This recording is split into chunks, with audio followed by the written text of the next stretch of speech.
সুপ্রিয় দর্শক, আসসালামু আলাইকুম রহমতুল্লাহি ওবারাকাতু। দেশে এবং প্রবাসে যেখান থেকে আমার ভিডিওটা দেখছেন, হৃদয়ের অন্তঃস্থল থেকে জানাচ্ছি অনেক অনেক মোবারকবাদ।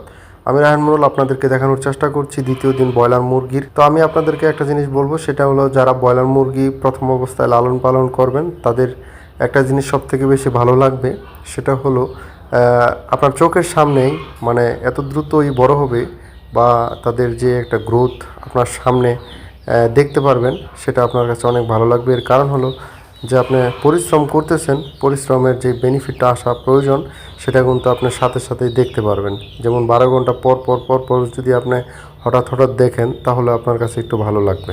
তো আর অনেক সময় আমাকে অনেকে প্রশ্ন করে থাকেন যে রায়হান ভাই, 1-1.5 মুরগি লালন পালন করছেন, এটার মধ্যে কত পরিশ্রম, আসলে তো বেনিফিট কীরকম আসে। আমি আপনাদেরকে বলবো এটা একটা পার্ট টাইম জব, ঠিক আছে। যদি 100, 200, 300 এবং 350